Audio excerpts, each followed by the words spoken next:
Very happy with the work that we're doing here. And we're going to introduce Earl Commanda, our Executive Director, to share a little bit more about the work we're doing at Robinson Huron Waawindamaagwein. So take it away, Earl.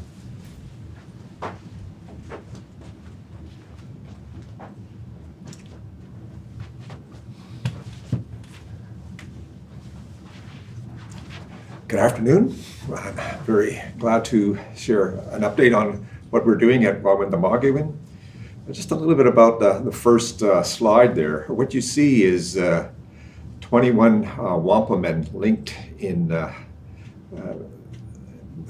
each other, representing the original covenant chain that was signed many years ago. The 21 represents each of our 21 First Nations, and you see the pipe below there that also represents the peace and friendship that was entered into when we signed that agreement.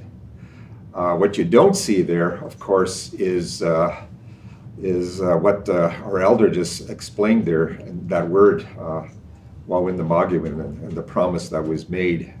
And it's certainly a significant symbol for us as we move forward as an organization. Next slide. Waawindamaagwein actually started some 40 years ago as a formal organization by the chiefs within the Huron territory under the old Union of Ontario Indians.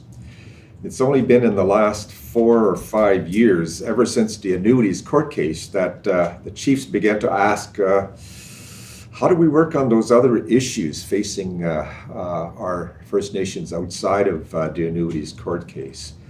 And sometime in 2017, they actually developed a working relationship, a protocol to begin that work. And what they did at that time was create a political working group of chiefs to oversee the initiative. Funding was applied for.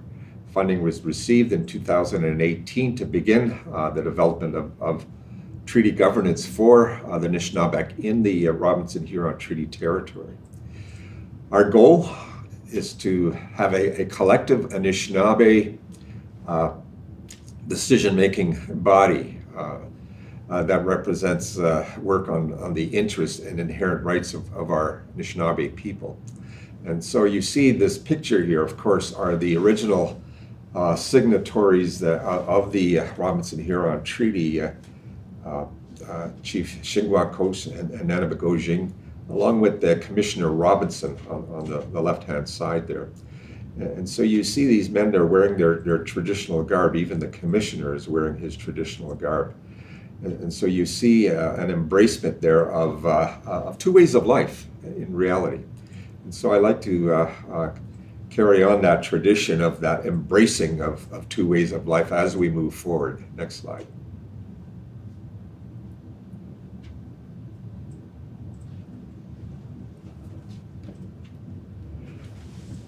With the resources that we've gotten, we've been able to pull together a fantastic team of employees working under Waawindamaagwein. We've hired 2 senior policy analysts. We've hired GIS staff. We've also hired staff to do community engagement and work on our mapping our ways. And so to that end, we'll be talking about what some of our team members do currently this afternoon. But for us, I think in terms of the organization itself, we have developed a really good team. Next slide. So what are some of the issues that we face as Waawindamaagwein? One of the first things that was brought to our attention was the overlapping boundaries that we have with other Anishinaabe, other Indigenous people in our territory. What you see there on the left-hand side is a Canada Archives map of the treaty as it was sort of depicted in this archives map. And so you see the territory actually extends just about to the Quebec border on the east, north of the Superior. It was adjacent to the Superior treaty signed 2 days before our treaty.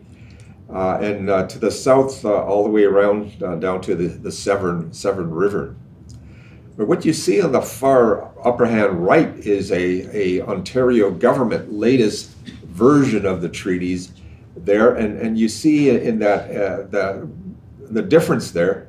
That gray area is certainly what they are classifying as our present treaty area, and the Williams Treaty First Nation recently signed their own settlement with the federal and provincial government that actually gave them hunting and fishing rights within about a third of our Robinson-Huron Treaty territory.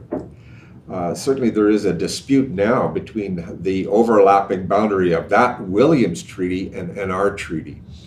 You see that Williams Treaty also goes right to the Quebec border, but in the middle of that treaty line, you see a green line there. It represents the Algonquins of Ontario, who are negotiating a modern treaty with the federal and provincial government. And so you can see there's two groups already just to the south of us that are overlapping in our treaty territory. The Algonquins of Ontario, the Williams Treaty First Nation, and also in terms of taking a look at our rights to water, we have two First Nations there that have wanted to talk about their fishing rights within the Great Lakes. Saugeen and Nawash came to a meeting of the chiefs a couple of years ago, and they said, we'd like to enter into a protocol agreement with you to talk about shared fishing rights in the Georgian Bay.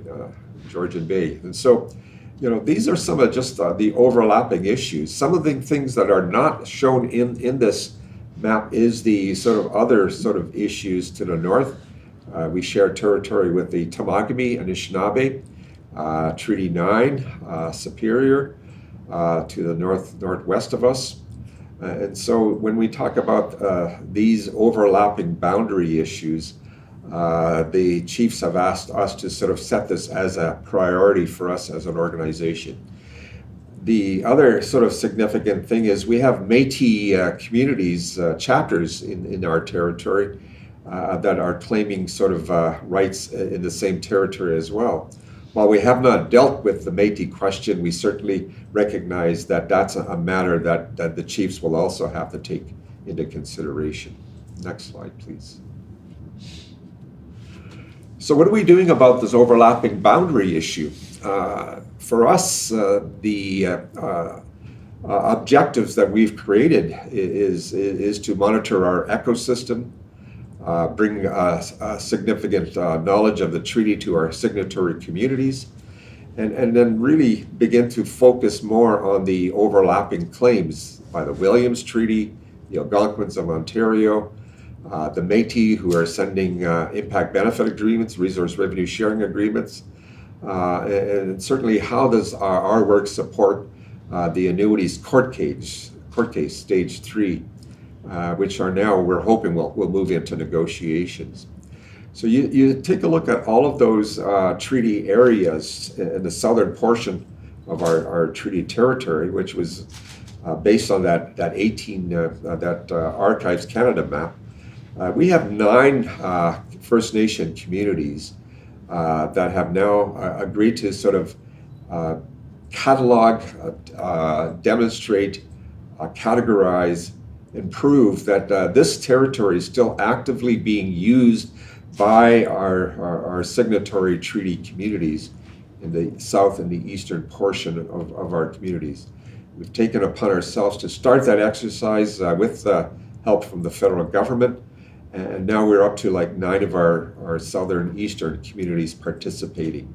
We've now had 25 users or more users in workshops with our consultant, Terry Tobias, since the fall of 2020, carrying on through the spring of this year. And we're still carrying on that work to finalize that arrangement. So that's one of the reasons why we've really started a major treaty-based mapping exercise with our treaty signatories.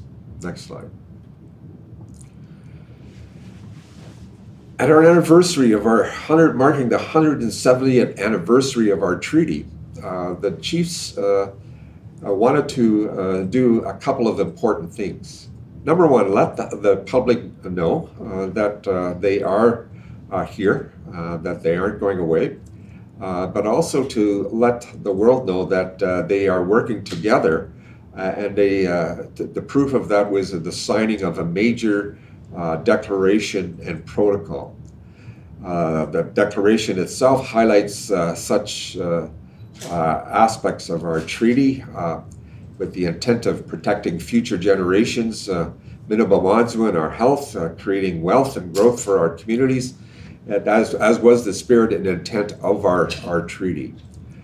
Certainly in terms of that treaty, they continue to say that we have always reserved jurisdictions over our full territory as our rights to harvest within the full extent of the treaty. Resource revenues certainly were part of that promise that was made in the treaty, and certainly the organization wants to ensure that that aspect of the treaty annuities is upheld. And certainly moving forward, exercising our rights to all of the water within and surrounding our territory, including above and below all waters. You see here in front of you the wampum belts that have been made prior to the signing of the treaty, and you see the Chief Tabababin signing his name to the declaration there. And something has changed significantly in the signing of these documents. They're doing it the way the old chiefs did it when they signed treaty with their dotems. And so we've gotten back to that tradition, and it's a really good tradition. And there's been several documents that we've been able to sort of significantly share with you as a result of that. Next slide. So we spent the time when we got together as chiefs to really take a look at how do we move forward as an organization. Yes, they came together in 2020 to sign that declaration.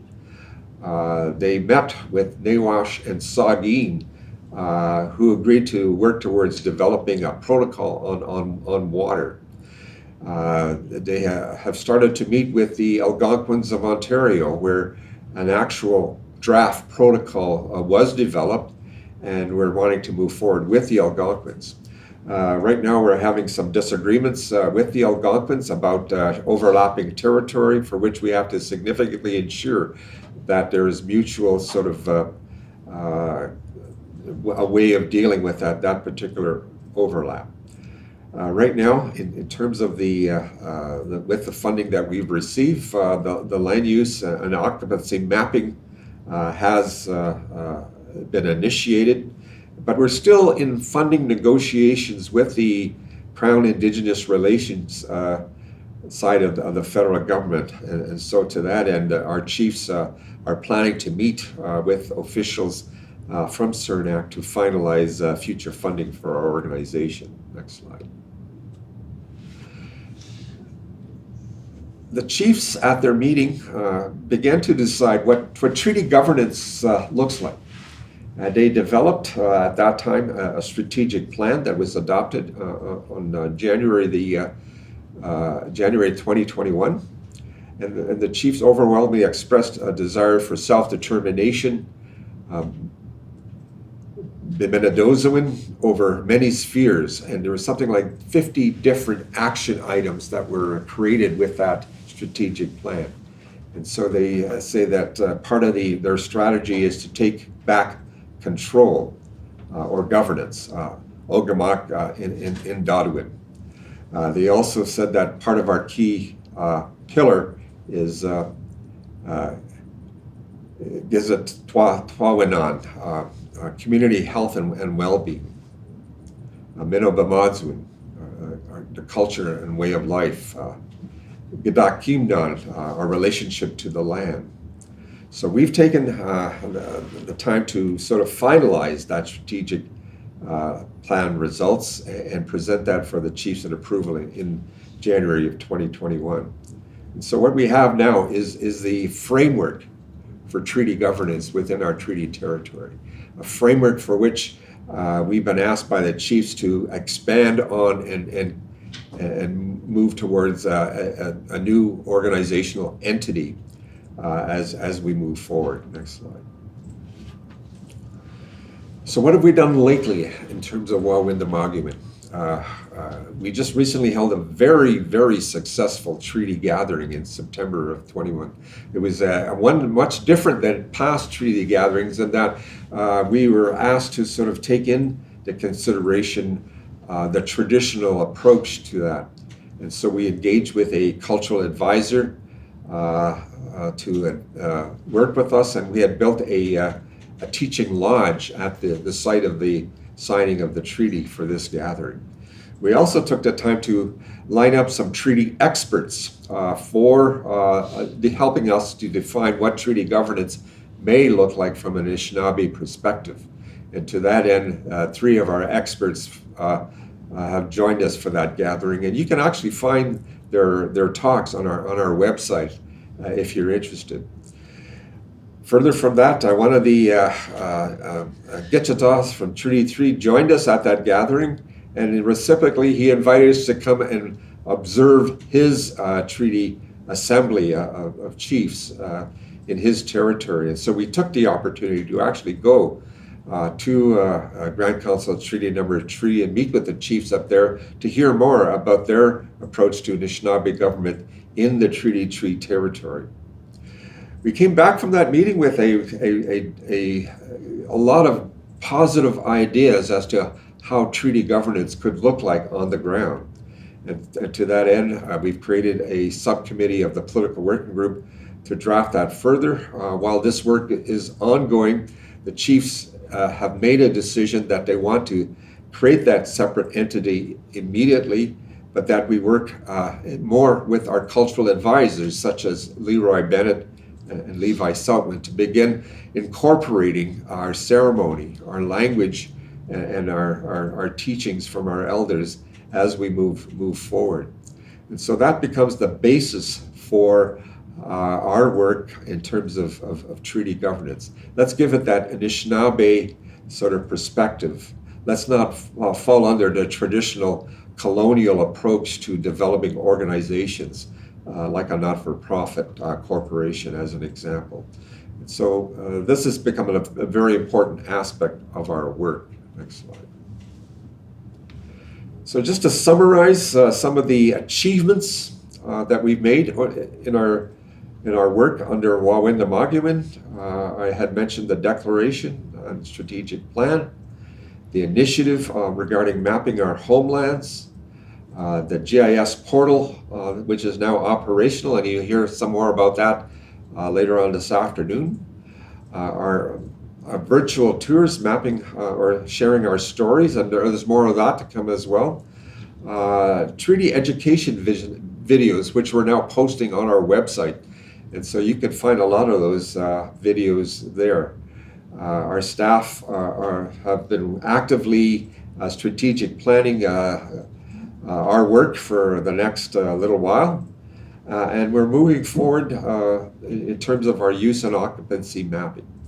What was shared here was the launch of our latest magazine. We've had a first magazine already, and so you can see from our work that we're beginning to share the results of our efforts at Waawindamaagwein. Next slide. So what do we have to look forward to?